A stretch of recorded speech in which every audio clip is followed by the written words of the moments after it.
Now, great pleasure. Joining me, Florida Congressman Michael Waltz and Indiana Congressman Jim Banks. Gentlemen, thank you very much for this. I appreciate it. Two distinguished House members. Jim Waltz, let me just begin with you.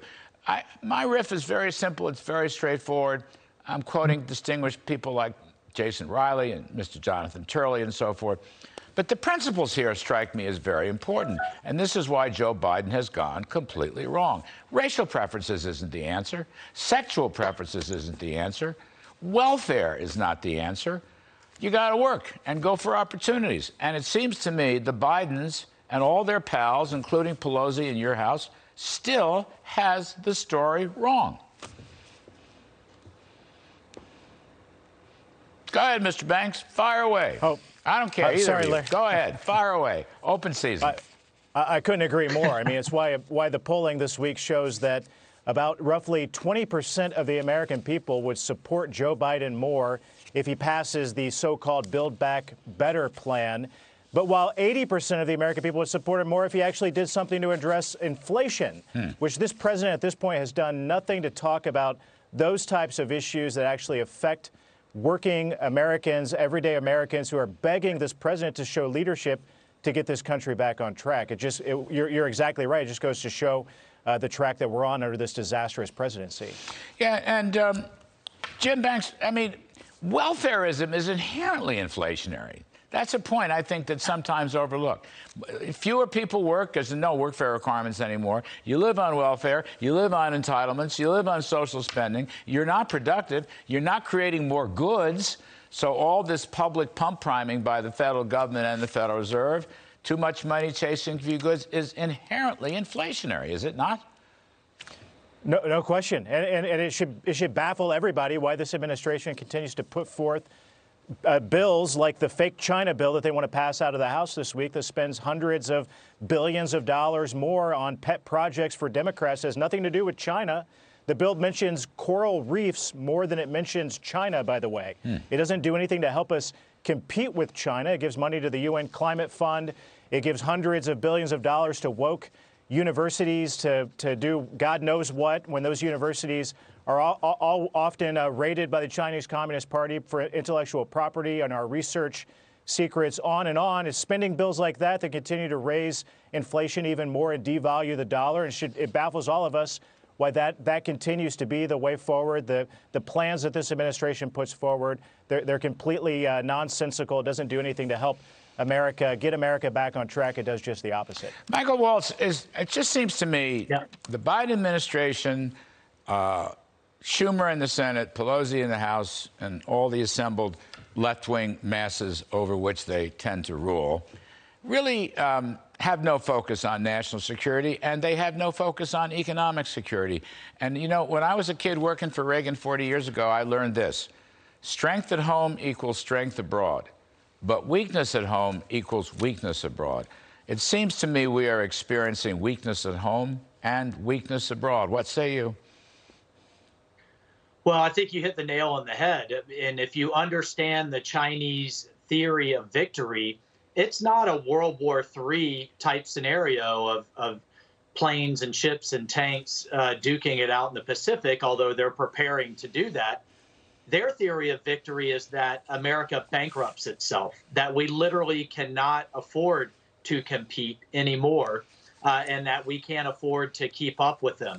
And much like the United States did to the Soviet Union in the 1980s, China believes it is doing to us, and this administration is playing right in their hands.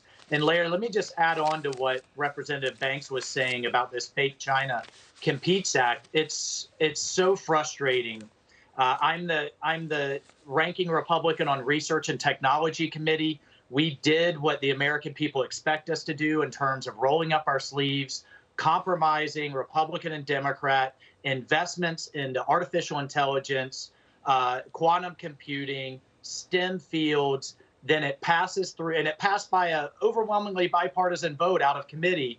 It passes through Pelosi's office, and she's now turning it into the Build Back Better backup plan and letting the progressives hang all of their nonsense on there like a Christmas tree that, to your point, is going to continue to bankrupt this country, ruin our economic security, and that is going to undercut our ability to afford to compete on the national security stage. Yeah, I mean, and of course, more spending. Everything gets turned into these big spending bills. I think that's fabulous. But you know what? Just one follow-up before I get back to Mr. Banks. A lot of these big tech companies, we had Peter Schweitzer on, author, who's just done a book. These gigantic tech companies here, Facebook and Google and Apple and others, with respect to things like artificial intelligence, for example, that's a big, forward-looking, advanced technology fight for the future, if you will. Those guys are financing China. They're making these gigantic investments into China. And I'm just wondering whether it isn't time to apply some export controls, some CFIUS controls. You know, the Committee on Foreign Investment, on which I sat, Steve Mnuchin of Treasury ran it in the Trump years. I mean, it's, even if we had a better China bill here, which we don't, I agree with you, it's like they're pouring billions and billions of dollars into China. For what? To help China's military? I don't get that. Yeah. Well, I mean, Silicon Valley is financing China. Wall Street is financing China. Larry Fink and BlackRock, J.P. Morgan and Larry Diamond, all of them. They're drunk on Chinese dollars, and there is no corporate patriotism anymore. They completely turn a blind eye to all of the human rights and social justice issues they pretend to care about. But here's the thing, Larry, is China's even a step ahead of that. They are cornering the market on chips.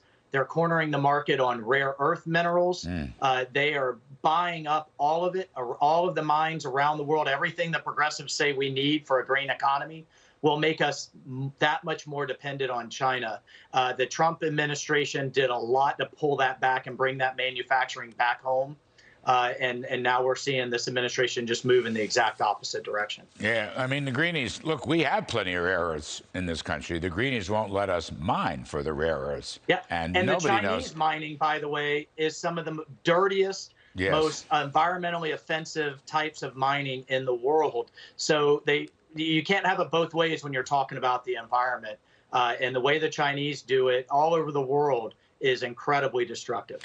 Jim Banks, just one more, and you two are fabulous to come on like this.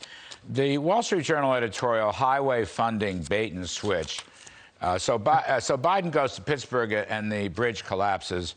All right, I'm not going to pin that on him because the bill is barely signed. But we're getting a lot of information in that the administering of this infrastructure bill, which you all oppose, but others put it over the finish line.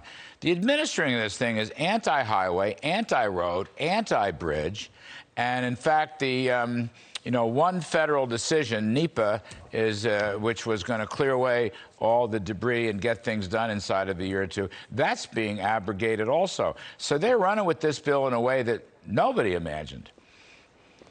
Yeah, the bridge collapse in Pittsburgh was a fitting metaphor. When you get to the bottom line, you recognize that the fake infrastructure bill didn't actually give any money to fix bridges like that one. It was all about the Green New Deal agenda, high-speed rail, electric vehicles. If you don't drive an electric vehicle, if you don't use high-speed rail, then the Democrats are going to make your life a living hell until you do. I mean, the editorial in the Wall Street Journal makes the case very well. There's no money in this so-called infrastructure bill to expand highways, to do anything at all about congested traffic. That's because more traffic leads American drivers to make other choices that fit the fairy tale narrative of the left. That's what the infrastructure bill was all to begin with. We warned the American people about this, Larry. We told the American people that less than 6% of the spending in the infrastructure bill actually went to infrastructure. And now they're proving the point. Well, Jim, I thought you knew that roads were racist. That was according to our transportation secretary, Buttigieg. I mean, roads are racist. Highways are racist. I don't know if bridges, he didn't mention bridges, but, if you're talking roads and highways, you got to throw bridges in there, too. No question about it. My fellow Hoosier, Pete Buttigieg, once again embarrassed our state by making those statements. But they did incorporate language in the bill that went after racist highways and bridges. Perhaps the bridge in Pittsburgh was a racist bridge. I don't know. But again, it's a fitting metaphor for just how little that bill had to do with infrastructure as we're seeing play out in real time. So as a generic last point, we only got a few seconds left here. Michael Waltz, Save America, Kill the Bill. We still on track with that? Our philosophy, Save America, Kill the Bill? Kill all the bills. Absolutely, Larry. And let me just make one more point on infrastructure as this thing gets implemented. You know, everybody sees the administration talks about these big top line dollars. Where the rubber meets the road, so to speak, the sausage is made is how then it's distributed out to states. And the formulas the administration's using overwhelmingly favor blue states. So voters in Florida, Tennessee, Texas are getting shortchanged. Florida, for example, receives half as much water infrastructure money as New York, despite having a bigger population. And so the formulas are tilted towards the roads and bridges, what little is going towards them, that are in the most disrepair. And the states who keep up their infrastructure and do a good job running their economy get shortchanged. Well. And so watch how that money gets doled out, and it's going to go to unions and blue-run states. Absolutely. We'll leave it there, talking about highway funding, using the metaphor where the rubber meets the road. Couldn't be. Nobody's going to top that. Michael Waltz, thank you ever so much. All right. Jim Banks, thank you ever so much. You guys are fabulous. Appreciate it very much.